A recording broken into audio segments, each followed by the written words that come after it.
जैसा कि ये विदित है कि बीजेपी के श्री अमित शाह द्वारा संसद में भारतीय संविधान के मूल निर्माता व दलितों एवं अन्य उपेक्षित वर्गों के पूजनीय भगवान व मसीहा परम पूज्य बाबा साहब डॉक्टर भीमराव अम्बेडकर के बारे में जिन शब्दों का इस्तेमाल किया गया है तो उससे बाबा साहब की गरिमा व अस्तित्व को काफी ठेस पहुंची है। इससे एक प्रकार से उनका अपमान हुआ है, ऐसा हमारी पार्टी का ये मानना है, जिससे अब पूरे देश में इनके अनुयायियों में जबरदस्त गुस्सा व आक्रोश व्याप्त है और ये इनके कहे गए शब्द इनको जल्दी ही वापस ले लेने चाहिए तथा इसके लिए इनको पश्चाताप भी जरूर करना चाहिए, तो ये बेहतर होगा। वरना इनके अनुयायी इस घटना को कभी भी भुला नहीं पाएंगे तथा ना ही इनको कभी माफ कर पाएंगे। जिस प्रकार से बाबा साहब के प्रति कांग्रेस पार्टी के असंख्य रहे गलत कारनामों को इनके अनुयायी अभी तक भी भुला नहीं पाए हैं और ना ही ये कभी कांग्रेस पार्टी को माफ करने वाले हैं, चाहे ये अपने कितने रंग ढंग व चाल आदि भी क्यों ना बदल लें। इतना ही नहीं बल्कि कांग्रेस पार्टी ने बाबा साहब के देहांत के बाद तो इनके नाम को व संविधान निर्माण में रहे इनके अहम योगदान को भी इतिहास के पन्नों से मिटाने की भी पूरी कोशिश की है। हालांकि अपने इस मकसद में ये पार्टी अब तक जरूर कामयाब हो जाती,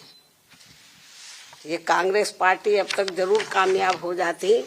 यदि बाबा साहब डॉक्टर भीमराव अम्बेडकर के देहांत के बाद इनके अधूरे रहे कारवा को आगे बढ़ाने के लिए मान्यवर श्री कांशीराम जी अपना पूरा जीवन समर्पित करके वे आगे नहीं आते, जिसको मंजिल तक पहुंचाने के लिए मुझे भी अपनी पूरी जिंदगी समर्पित करनी पड़ी है। इसके साथ ही मान्यवर श्री कांशीराम जी ने बाबा साहब के संघर्ष व इनके कारवां को खत्म करने वाली कांग्रेस पार्टी के सभी साम दाम दंड भेद आदि हथकंडों का मुकाबला करके व उनसे सावधानी बरतते हुए तब फिर बीएसपी का गठन किया है, जिससे अब कांग्रेस बीजेपी व अन्य सभी जातिवादी एवं संकीर्ण मानसिकता रखने वाली पार्टियां किस्म किस्म के हथकंडे इस्तेमाल करके कमजोर करने में लगी है। जबकि यूपी में 4 बार बीएसपी के नेतृत्व में रही सरकार ने जिस प्रकार से यूपी की राजधानी लखनऊ में व दिल्ली के नजदीक नोएडा में भी बाबा साहब डॉक्टर भीमराव अम्बेडकर के सम्मान में अनेकों भव्य व ऐतिहासिक स्मारक संग्रहालय व स्थल आदि बनाए हैं, साथ ही इनके नाम पर यहाँ अनेकों जनहित की योजनाएं शुरू की गई हैं। नए जिलों के नाम आदि भी रखे गए हैं, जिनमें से बाद में काफी कुछ को समाजवादी पार्टी की सरकार ने बदल भी दिया है, जो इस पार्टी की बाबा साहब के प्रति इनकी नफरत को भी दर्शाता है, जो अब कांग्रेस के साथ मिलकर इनके सम्मान की हवाई बातें कर रहे हैं। इसी प्रकार इन वर्गों से जुड़े अन्य संतों, गुरुओं व महापुरुषों आदि को भी पूरा आदर सम्मान दिया गया है, जिससे अब कांग्रेस व बीजेपी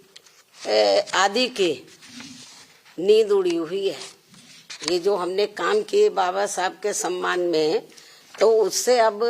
बीजेपी व कांग्रेस आदि की नींद उड़ी हुई है, जिनके अनुयायियों के वोटों को लुभाने के लिए, जिनके अब बाबा साहब के जो अनुयायी हैं या अन्य संत गुरु और महापुरुष हुए हैं, उन जो दलित और अन्य पिछड़े वर्ग से ताल्लुक रखते हैं, तो उनके अनुयायियों के वोटों को लुभाने के लिए फिर बीजेपी को भी मजबूर होकर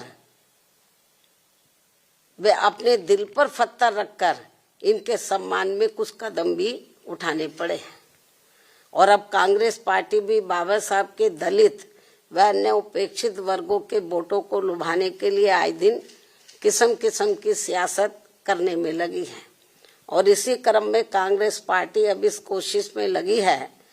कि श्री अमित शाह के मुद्दे पर कुछ न कुछ दलितों का वोट जरूर बटोर लिया जाए।